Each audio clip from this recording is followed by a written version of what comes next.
Saudara-saudara, saya berharap saudara sekalian dalam keadaan baik-baik saja.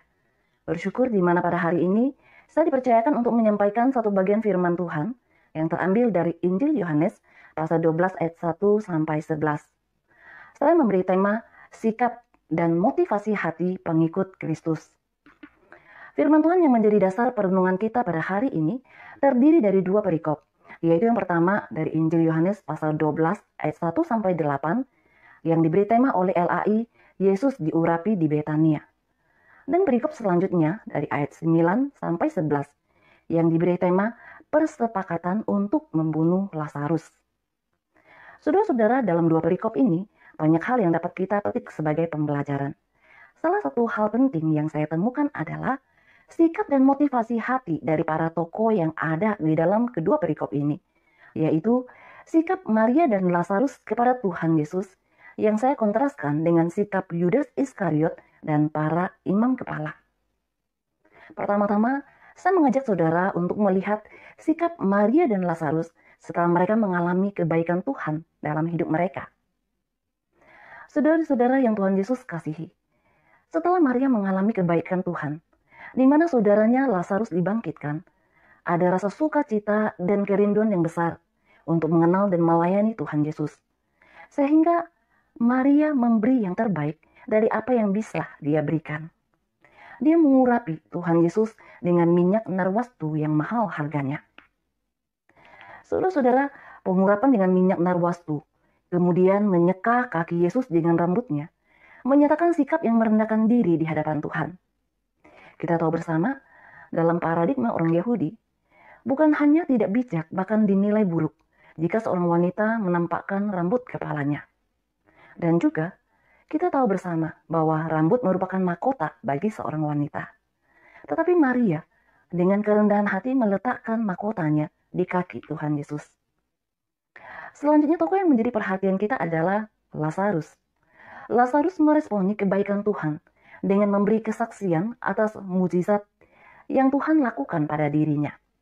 Sehingga melalui kesaksian itu, banyak orang di Betania yang menjadi percaya kepada Yesus Kristus. Dengan tindakan Lazarus ini, dia menempatkan dirinya dalam situasi yang berbahaya. Hal ini dapat kita baca pada Yohanes 12 ayat 9 sampai 11, di mana para imam kepala bermufakat untuk membunuh Lazarus. Saudara-saudara, dari kedua tokoh ini, yang kita temukan adalah sikap dan motivasi hati yang benar untuk memuliakan Tuhan. Maria dengan sikap dan motivasi yang benar merendahkan diri dengan memberi yang terbaik kepada Tuhan. Lazarus juga melakukan hal yang serupa, sehingga nama Tuhan dipermuliakan melalui kesaksian hidupnya. Saudara-saudara yang Tuhan Yesus kasihi, sikap yang berbeda dilakukan oleh Yudas Iskariot dan para imam kepala yang hanya memikirkan apa yang mendatangkan keuntungan bagi mereka sendiri. Sikap Yudas Iskariot dalam mengikut Tuhan dengan gamblang dijelaskan di dalam Yohanes pasal 12 ayat 6, di mana Yudas sering mencuri uang kas yang dipercayakan kepadanya. Dalam hal ini, kita temukan bahwa Yudas gagal menjalankan apa yang dipercayakan kepadanya. Dia mencuri dari kas tersebut untuk kepentingan pribadinya.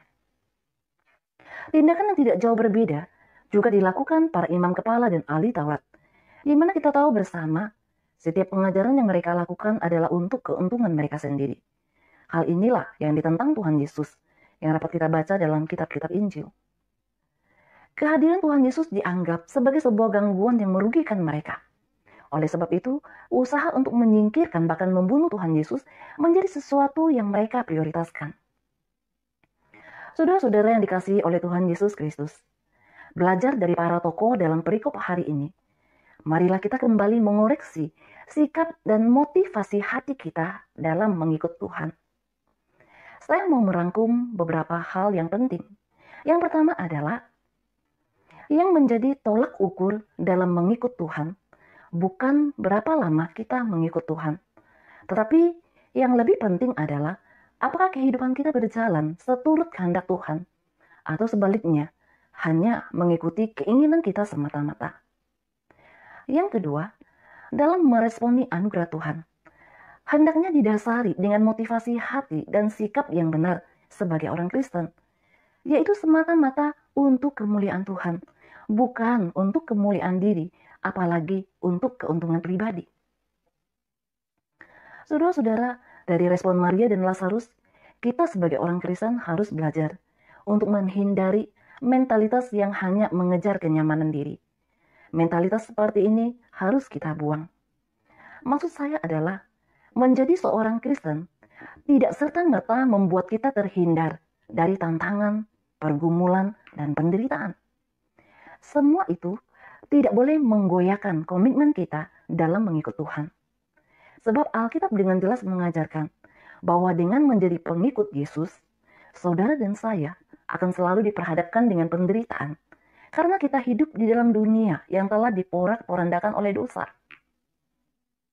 Hal terakhir yang dapat menjadi pembelajaran bagi saudara dan saya adalah kita yang sudah mendapat anugerah keselamatan melalui kematian Yesus Kristus di atas kayu salib diharuskan untuk menjadi saksi Kristus di dalam kehidupan kita sehari-hari, sehingga mereka yang belum percaya akan menjadi percaya. Walaupun tidak menutup kemungkinan kita akan ditolak, dibenci, dan dikucilkan, tetapi hal itu tidak sebanding dengan apa yang telah saudara dan saya dapatkan.